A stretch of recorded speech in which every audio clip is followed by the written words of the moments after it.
ओम नमस्तेभ्यः। ओम नमस्तेभ्यः। ओम नमस्तेभ्यः। अहिंसा परमो धर्म की। आचार्य गुरुवर श्री कुंड कुंड भगवान की। आचार्य गुरुवर श्री ज्ञान सागर मुनि महाराज की। जय बोलो परम पूज्य संत श्रमणी आचार्य भगवान विद्यासागर जी महामुनि राज जी की, समस्त आचार्य संघ की।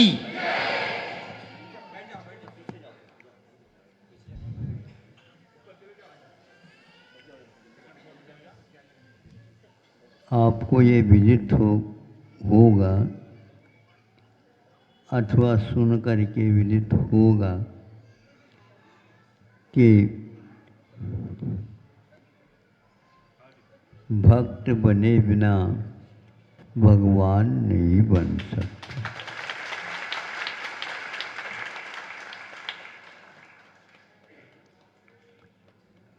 अब भक्त कहाँ से प्रारंभ होता है, उसका भी तो कोई प्रारंभिक दशा तो होगी।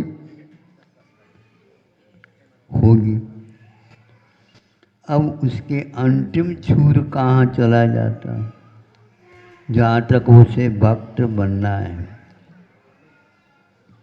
इसके बारे में भी कभी सोचा आपने? भगवान कहने से अनंत परमेष्टि की ओर दृष्टि प्राय करके होती है, क्योंकि जो देखने में आ जाते। तो अरहंत परमेष्टि भगवान तो है, लेकिन वे भी भक्त हैं। कैसे महाराज? वे भक्त हैं, भजन कर रहे हैं इसलिए भक्त हैं, भक्ति कर रहे हैं इसलिए भक्त हैं। उनकी भी भक्ति होती है तो वेदी में तो हम भगवान कह करके उनको नमस्ते करते हैं, किंतु कभी उनको तो हमने नहीं पाया कि वे भक्ति कर रहे हो। ये तो बात है। हमारी भक्ति में और उनकी भक्ति में तो तुलना करिए। इसमें क्या तुलना? हम बार बार उनके सामने अर्घ चढ़ा रहे हैं 1008। हाँ, वो तो एक भी अर्घ नहीं चढ़ा। हाँ, उनके अर्घ अनर्घ प्राप्त करने के लिए अभी कम पड़ रहे हैं। आप उसमें कुछ जा कर के डाल दो ताकि उनकी भक्ति पूर्ण हो जाए।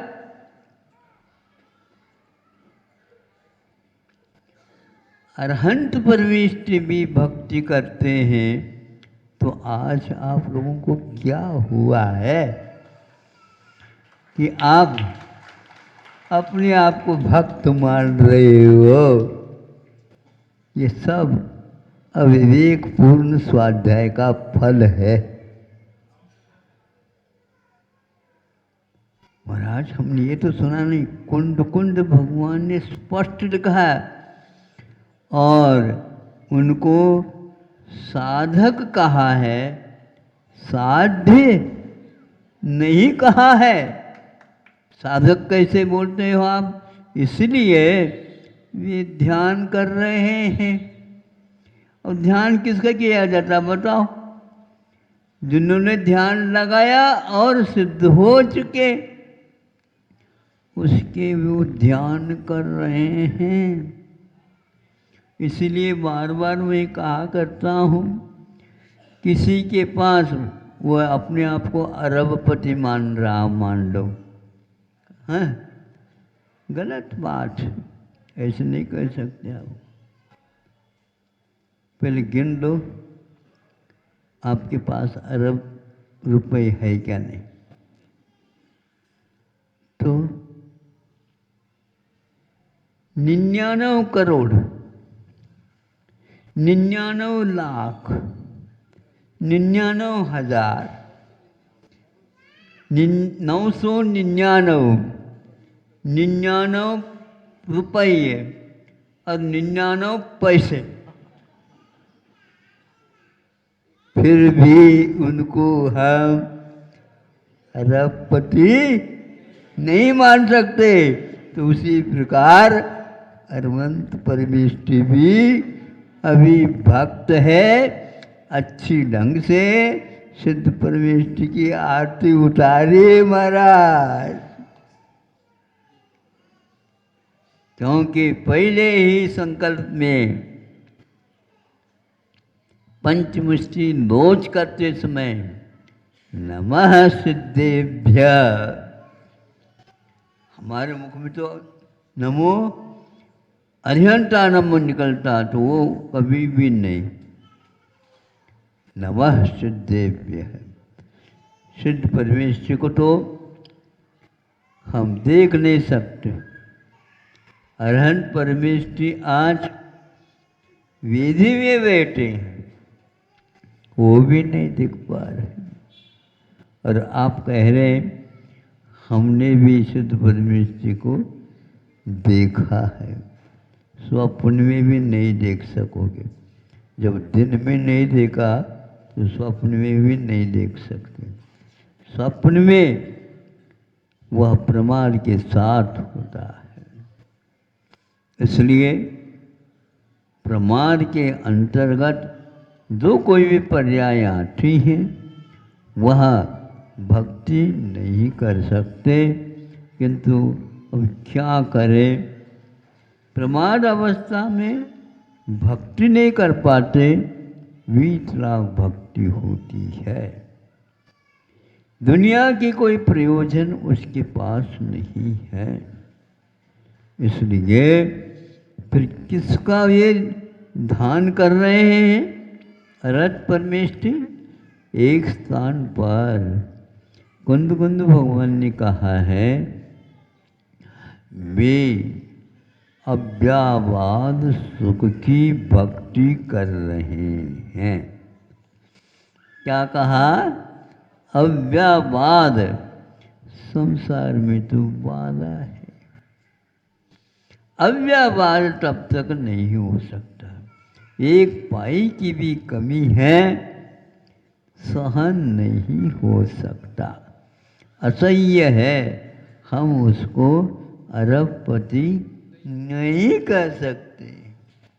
अब यदि मान लो एक पाई कहीं से भी मिल जाए, कहीं से मिल जाए, आपको परिश्रम करके उत्पन्न करना होगा, ऐसे नहीं मांग करके ले आओ। ये भी ध्यान रखना, ब्याज का भी नहीं खाते। हाँ, 99 करोड़ के ब्याज कितना होता है? हाँ, वो भी नहीं खा सकते। बिना ब्याज के मूल के माध्यम से ये करो। ध्यान रखना, एक पैसा जो अंतिम है, उसके लिए आपको पूर्व कोटि वर्ष तक सिद्ध परमेष्टि की भक्ति करनी होगी उत्कृष्ट रूप से, तब कहीं जाकर के उसमें एक पाई डाल सकोगे, नहीं तो नहीं। ये हमारा अनुबंध है आपके साथ, तब हम आपके लिए, हाँ, अब आप लिख सकते हो अपने आप को, मैं अरबपति हूँ। पागल हो गए आप, हैं? ऐसे अरबपति की उपाधि लेकर के अभी बैठे हैं आप। बहुत बारीकी के साथ अध्ययन करने से वे उनमें भी, अनंत परमेष्टि में भी नहीं, उनके ही नहीं, 14वें गुणस्थानवर्ती में भी भक्ति अभी चल रही है, इसलिए उनको उन्होंने स्नातकोत्तर कहा है, किंतु सिद्ध नहीं घोषित किया।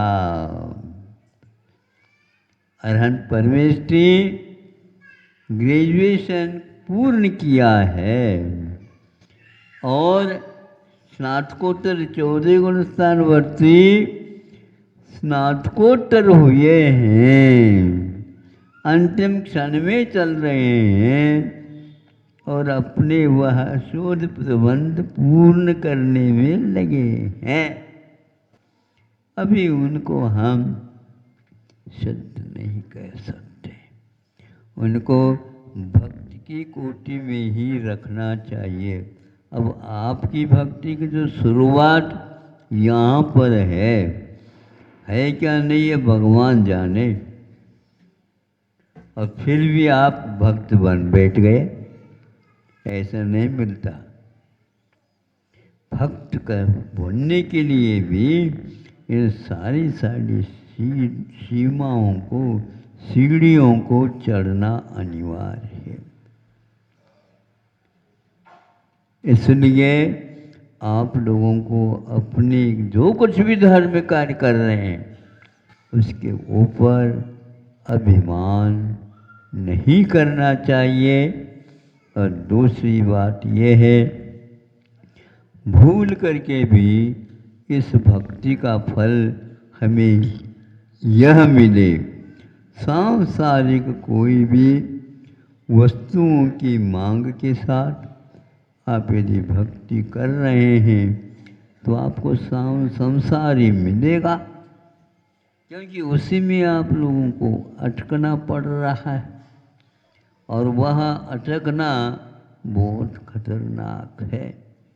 आपको कहाँ कहाँ तक वह यात्रा कराएगा पता नहीं लगेगा। जब निगोद में जाकर के फंस जाएंगे, वहाँ से निकलने के लिए कभी टिकट मिलता ही नहीं। अंतर मुहूर्त में मिल सकता है, लेकिन काल अनंत निगोद मझार का है।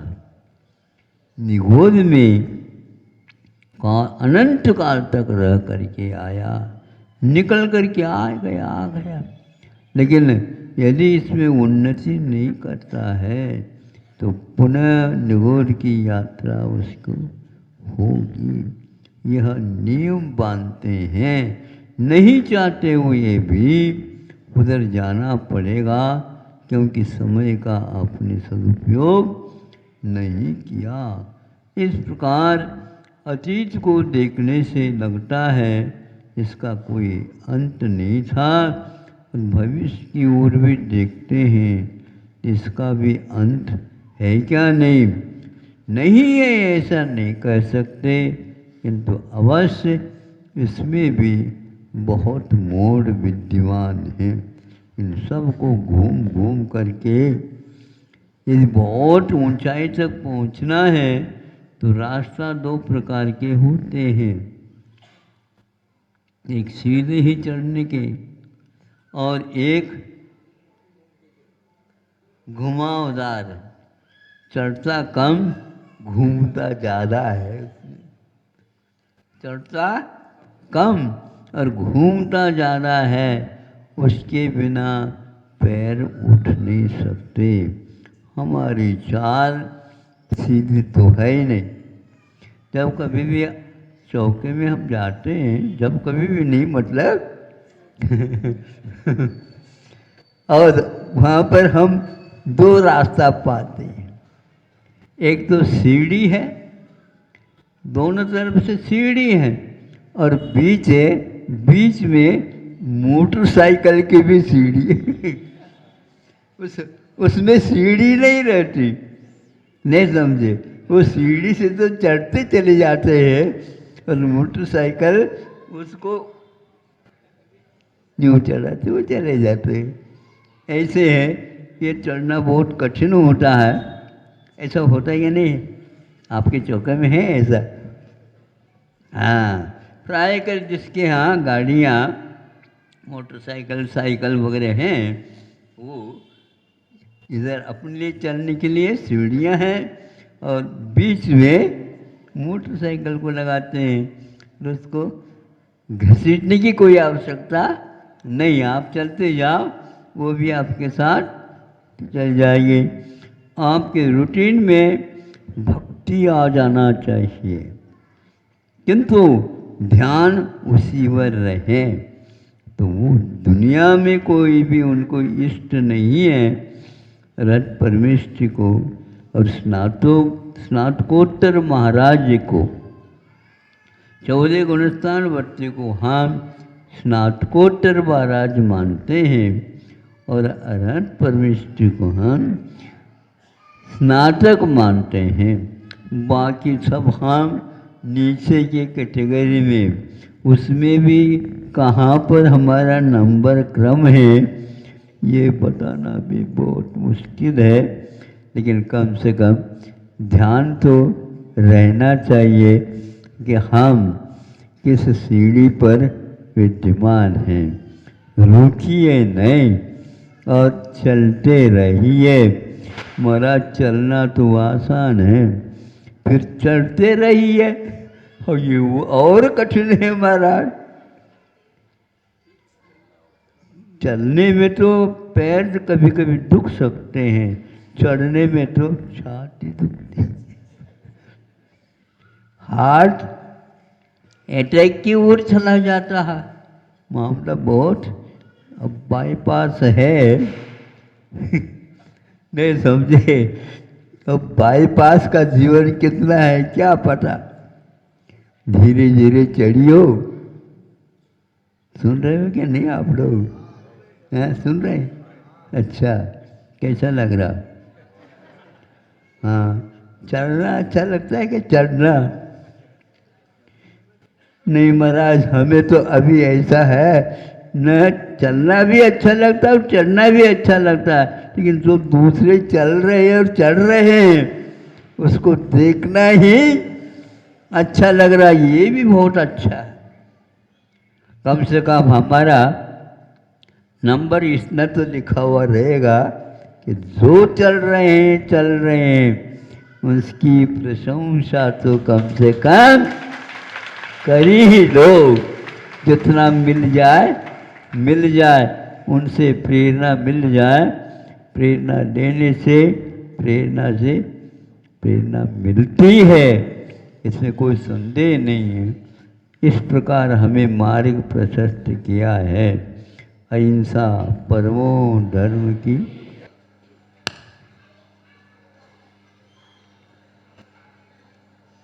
आप दीपक जलाते हैं,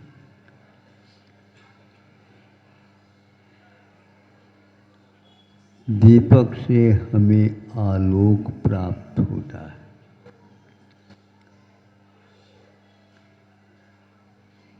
बाती जलती है, क्या दीपक जलता है? कौन जलता है इसके बारे में थोड़ा सोचना है। महाराज दीपक जलता है, इसमें क्या सोचना है? सामने सामने दिख रहा है। हाँ, दिसतय तस नसतय।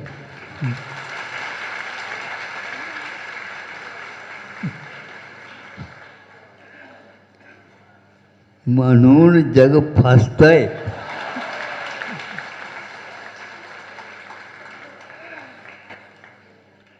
पुढे का सांगा बरं?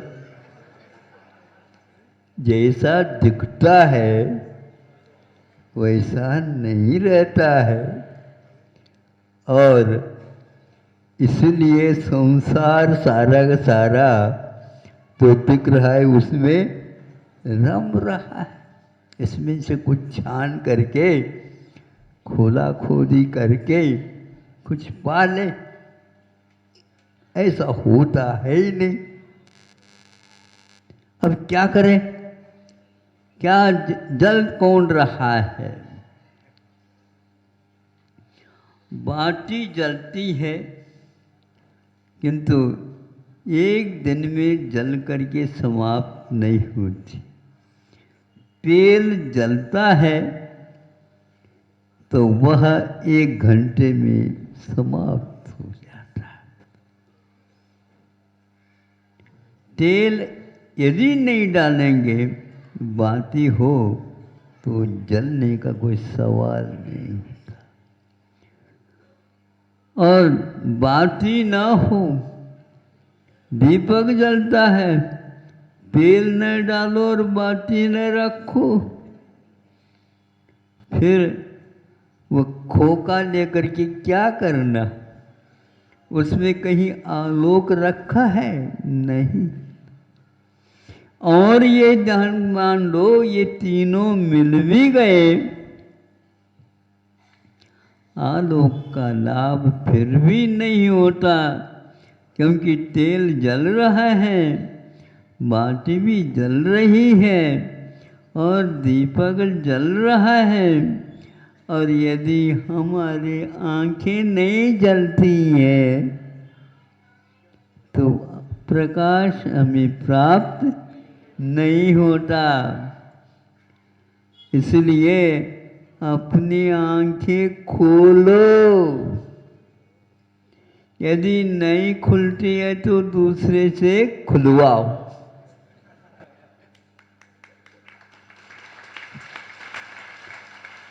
ज्ञानांजन शलाकया, ज्ञान रूपी अंजन शलाका के माध्यम से गुरुदेव हमारी आंखें जो बंद है उसको खोलते हैं। और ऐसी आंखों को जब खोलते हैं तो दीपक के बिना भी झलकने लग जाता है। जैसे गुरु ने हमारे कानों में कहा तो वह गुरु चले भी जाएं तो भी कानों में गूंजता रहता है। यही हमारे संपदा है। कहाँ चले गए गुरु, कहाँ चले गए परम गुरु, कहाँ चले गए तीर्थंकर, अपने अपने कर्तव्य करके वे पार हो गए। हम जो इस पार खड़े हैं, अब हम क्या करें? वो उस पार पे हैं और हम इस पार में हैं। बीच में धार है। कैसे पार हो?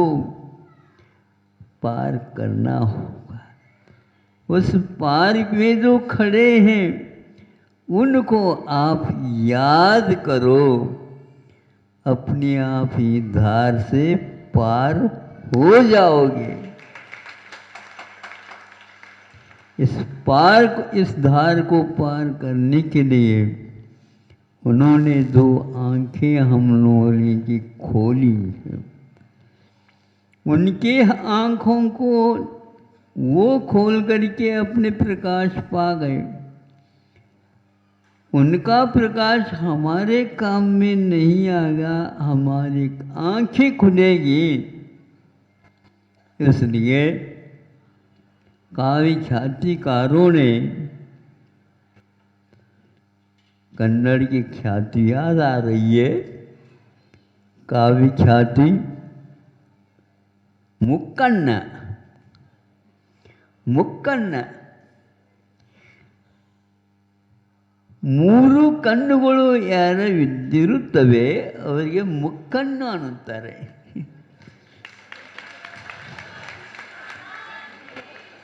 जिनके पास 3 आंखें होती है उनको बोलते हैं यहाँ पर कर्नाटक में मुक्कन्न। हाँ, 3 आंखें कौन सी है ये तो अभी हमने बताया। 2 आंखों की बात तो कह दी, मिल ही जाएगा हमें प्रकाश, ऐसा मिल नहीं सकता।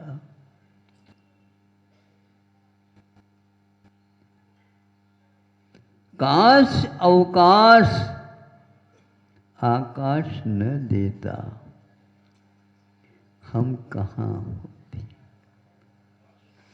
काश आकाश अवकाश न देता, यदि ऐसा न होता तो यहाँ पर हम कहाँ रहते।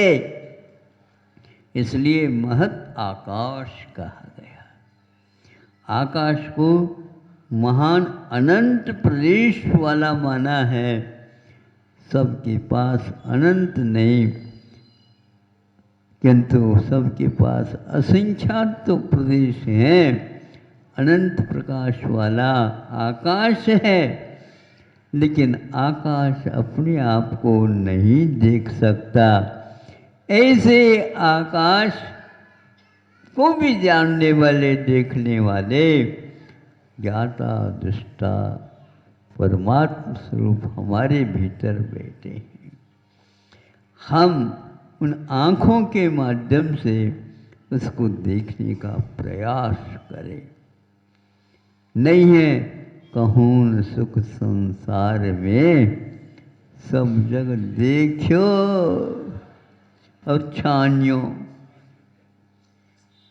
गुजरात अपने राजस्थान में छानियो, छान लिया, कहूँ न सुख संसार।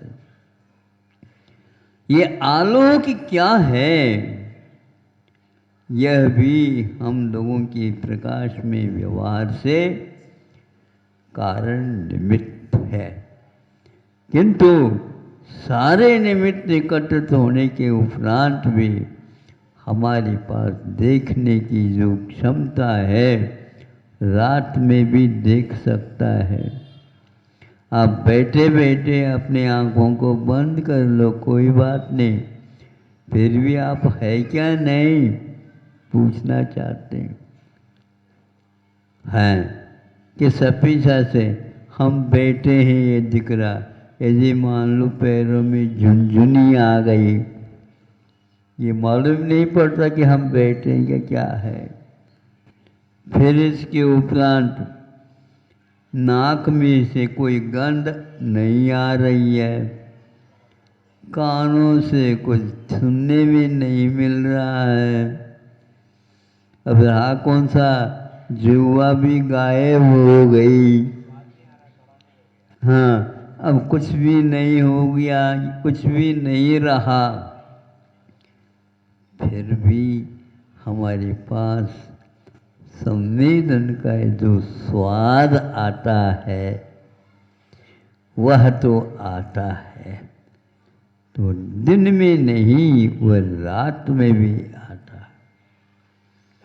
प्रकाश सूर्य के माध्यम से हमें मिलता है दिन में, रात में नहीं मिलता। तो 12 घंटे कैसे गुजारे, तो श्रुत प्रकाशत्वात्, जो हमने सुना उसके माध्यम से हमें प्रकाश मिलता रहता है और सब कुछ हम दिन के समान ही महसूस करते हैं। दूर के जो रखी हुई वस्तु है हमारे पास दिख रही होती है। आंखें बंद करने के उपरांत भी जैसे सीता सोचती है राम यहीं पर हैं, क्योंकि मुद्रा के माध्यम से वह पहचान कर लेती है उसमें राम है। और इधर से सीता के पास से मुद्रा पहुंच जाती है हनुमान की कृपा से। तो राम भी वहाँ पर संतुष्ट हो जाते हैं, आंखें बंद करके कम से कम सीता जीवित तो है, किंतु जीवित रह गई है आस्था के बल पर और भीतरी प्रकाश के बल पर। आंखें एक प्रकार से नहीं है तो जगत शून्य होता है, किंतु भीतर के प्रकाश यदि है तो वह कभी भी शून्य नहीं होता और कहता है मेरे पास सब कुछ है। वह ज्ञान स्वभाव आत्मा हमारे पास है और गुरु की कृपा से उसकी आंखें खुल गई है। अब चिंता मत करो, फिर भी महाराज चिंता तो छूटती नहीं है। नहीं, चिंता तो छूटती है चिंतन का यदि आप सहारा लेते हैं तो। आपका चिंतन दिया हुआ गुरु के माध्यम से वह दीपक की भांति प्रकाश करता रहता है। इसलिए संतों ने कहा, कुछ ही भव में तुम यहाँ से वहाँ उस पार तक पहुँच सकते हो जिस पार में अब भगवान भाग नहीं सकते। वहाँ से जान रखो, हम तो फिर भी भाग सकते, और भाग करके उनको आप जा कर के मिल सकते हो। फिर यह मिलन कभी भी बिछुड़न के रूप में नहीं होगा, और वो कभी भी आपको नीचे नहीं बैठने देंगे। नहीं समझे? क्योंकि उनके पास काश वह अवकाश न मिलता, आकाश नहीं देता। तो ऐसे भगवान थोड़ी हमारे, नहीं ये हमारे पहले आया हूँ मैं, हमने खरीदा, तुम यहाँ पर नहीं बैठ सकते, बैठ जाओ, एक में खो जाओ। अब कोई भी अंतर नहीं रहा। ऐसा यदि आप चिंतन करते हैं, बल मिलता है, संबल मिलता है, और क्या कहें, फिर सर्वस्व सब कुछ मिल जाता है। क्योंकि उनका जीवन मुक्त नहीं हुआ है, वह मुक्त जीवन से नहीं है, अथवा यूं कह दो प्रकाश से वो मुक्त नहीं है, कर्म बंधनों से मुक्त है, किंतु वह आज भी वैसा ही है जो पहले थे। त्रिकाल में वह प्रकाश उनका कभी छूट नहीं सकता। ऐसे भगवान की भक्ति आप लोगों को कुछ क्षण मिले हैं, आप करते जाइए, करते जाइए। हमारे घड़ी यहाँ पर रखी थी घड़ी, उसमें 9:05 जैसा लगा था। यहाँ पर आकर के देखा 9 में 5 मिनट कम थे। इनका लोभ जागृत हो गया, ऐसा लगता है। महाराज जल्दी जल्दी यहाँ से उठ जाते हैं। नहीं, आप आंखें बंद कर दो तो आपके सामने ही भगवान अवश्य दिखेंगे। अहिंसा परमो धर्म की।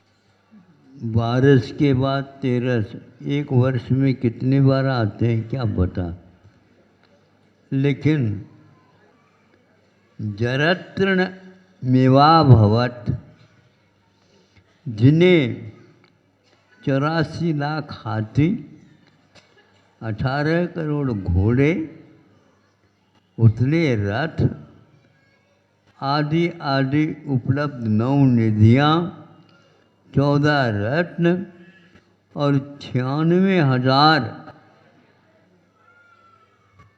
रानियाँ थी।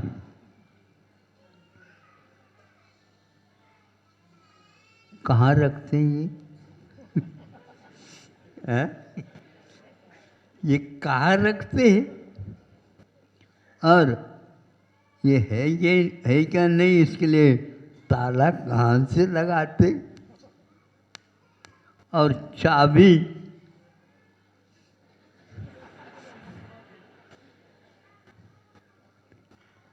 इसकी कोई आवश्यकता नहीं। जरतृण मेवा भवत, स्वामी सामंत भद्र महाराज जी ने इस तेरस को ढूंढा। जिस दिन ये बहुमूल्य वस्तु भी कूड़ा कचरा जैसे बन गए हैं,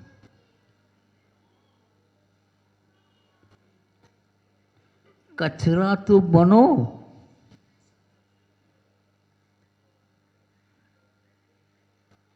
कूड़ा कचरा नहीं। कचरा तो बनो, कूड़ा कचरा नहीं। खाद तो बनो, फसल आ जाए। खाद तो बनो, फसल चाहो। ये सारे धनों में कुछ भी सार नहीं समझा और इनको खाद से भी नीचे कचरे के समान। अरे इसका तो कुछ नहीं है, हीरा को तो गंवा दिया कचरन में। ऐसा हमने भजन सुना था, सही है ये? अच्छा अच्छा, हाँ, गिरा दो हीरा ककरन में और गंवा दियो हीरा कचरन में। बोलो, अभी हमने अर्घ चढ़ता हुआ देखा, किसी ने देखा हो या नहीं देखा हो तो इससे मुझे कोई मतलब नहीं। किसी का अर्घ होगा और सब लोग उसको हाथ लगाए। हमने सोचा स्वामी को तो आनंद आता है अर्घ चढ़ाने का, किंतु जिनको कहाँ से आनंद आ रहा था पता नहीं। यदि यह सही है तो हाथ लगाने से भी आनंद आता है।